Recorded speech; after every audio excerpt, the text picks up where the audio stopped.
अभी हमने देखा राजा नबूकदनेस्सर को परमेश्वर ने दंडित किया और फिर से उनका राज्य उन्हें लौटाया। उसके बाद जब उनकी मृत्यु हो गई तो उनका बेटा बेलशस्सर राजा बना। अब हम राजा बेलशस्सर के बारे में ज्ञान प्राप्त करेंगे। नबूकदनेस्सर का बेटा बेलशस्सर बेबीलोन देश पर राज्य करने लगा और उन्होंने अपने 1000 सामंतों को आमंत्रित किया और भव्य भोज दिया और उनके सामंतों के साथ उन्होंने अपने कर्मचारियों के साथ भव्य भोज का जब आयोजन किया तब उन्होंने अपने कर्मचारियों को आदेश दिया कि मेरे पिता नबूकदनेस्सर ने यरूशलेम नगर से परमेश्वर के मंदिर से जो सोने और चांदी के बर्तन लाए थे वो लाए जाएं और कर्मचारी वो बर्तन को लाए, क्योंकि नबूकदनेस्सर ने उन बर्तनों को ला करके अपने देवता के मंदिर में रख दिया था। कर्मचारी वो बर्तन लेकर के आए और राजा नबूकदनेस्सर ने वो बर्तन निकाले और कहा, उनके दरबार के लोग और रानियों और उनकी रखेलों सब लोगों ने मिल करके उन बर्तनों में शराब डाली और पीने लगे। और जब उन्होंने उन बर्तनों में शराब पीकर मस्त हो गए तब उन्होंने अपने देवताओं की पूजा अर्चना करनी शुरू करी और इस तरह से उन्होंने अपने देवताओं की पूजा की और आराधना की। इससे परमेश्वर पिता बहुत नाराज़ हो गए और उसी समय राजा बेलशस्सर को अनेक उंगलियां दिखाई दीं जो मनुष्य की उंगलियों के समान थी। उन उंगलियों ने दीपाधार के सामने राज मंदिर की दीवार पर जो चूने से पुती हुई थी उस पर कुछ लिखा। और जब राजा ने देखा कि वो उंगलियां कुछ लिख रही हैं तो राजा भयभीत हो गए। उनके चेहरे का रंग बदल गया और उनके विचार मन में जो थे वो उन्हें व्याकुल करने लगे। उनके हाथ पैर कांपने लगे और उनके घुटने आपस में टकराने लगे और उन्होंने उच्च स्वर में आदेश दिया कि तांत्रिक और कसदी पंडितों को, शगुन विचारने वालों को उनके सामने प्रस्तुत किया जाए। और जब वे लोग आए तो उन्होंने कहा कि जो भी दीवार पर लिखे हुए इन शब्दों को पढ़ेगा उसको राजा बहुत सा उपहार देंगे और उसको राजसी वस्त्र पहना करके उनके गले में सोने का हार डाला जाएगा और उनको प्रदेश का तीसरा प्रमुख स्थान प्राप्त होगा। और जितने भी विद्वान, पंडित, शकुन विचारने वाले आए वे उस लेख को पढ़ नहीं सके और राजा घबरा गए।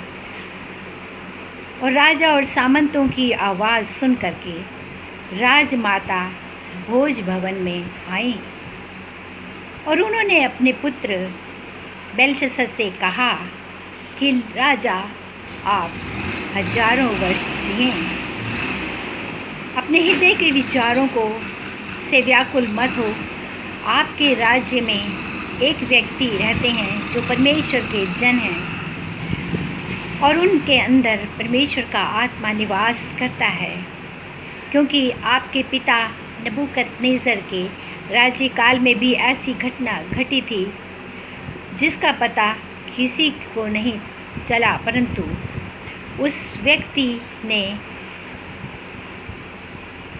पंडितों को और शगुन विचारने वाले लोगों को बुलाया, परंतु वे तांत्रिक और मुखिया स्वप्न और उसका अर्थ नहीं बता सके। परंतु ये जो व्यक्ति हैं ये बुद्धिमान हैं, परमेश्वर के भक्त हैं और इनमें परमेश्वर का आत्मा निवास करता है और ये पहेलियों को बूझ सकते हैं, उसका अर्थ बता सकते हैं और सुलझा भी सकते हैं। और उनका नाम दानियल है। आप उनको बुलाइए और वो दीवार पर लिखे हुए इन अक्षरों को पढ़कर सुनाएंगे और उनका अर्थ भी बताएंगे। तब राजा ने कर्मचारियों को आदेश दिया कि दानियल को बुलाया जाए। और जब दानियल आए तो उन्होंने पूछा दानियल से, क्या तुम ही हो वो व्यक्ति जिनको मेरे पिता यहूदा प्रदेश से लेकर के आए थे, और तुम में बुद्धि और समझ है और परमेश्वर का आत्मा तुम में रहता है और तुम ज्ञानी और ज्योतिषी और तांत्रिक और सभी बुद्धिमान लोगों के ऊपर मेरे पिता ने तुम्हें स्थापित किया था। इसलिए अब तुम इस दीवार पर लिखे हुए लेख को मुझे पढ़ करके बताओ और मैं तुम्हें राजसी पोशाक पहनाऊंगा और गले में सोने की माला डालूंगा और आपको इस प्रदेश का तीसरा शासक नियुक्त करूंगा। दानियल ने कहा, हे बेलशस्सर, तुम अपने पिता के इतिहास को जानते नहीं हो। तुमने भी उनके समान ही स्वर्ग में विराजमान परमेश्वर पिता के प्रति अहंकार किया है और आपने परमेश्वर के सामने अपने आप को विनम्र नहीं किया है और परमेश्वर पिता के मंदिर में रहने वाले उन बर्तनों को आपने मंगाया और अपनी रानियों और रखेलों और दरबारियों के साथ मिलकर आपने शराब पी है उन बर्तनों में डाल करके, और उसके बाद आपने परमेश्वर को और क्रोधित किया है अपने देवी देवताओं की उपासना करके और उनकी पूजा करके, उनकी स्तुति करके। इसलिए परमेश्वर पिता जो सबों को प्राण देने वाले हैं और तुम्हारे और सबों के जीवन को नियंत्रण में रखने वाले परमेश्वर हैं, तुमने उनका सम्मान नहीं किया। इसलिए परमेश्वर ने ये लिखा है। फिर दानियल ने उस लेख को पढ़ करके सुनाया और वो लेख लिखा हुआ था, मने मने तकेल और परसीन।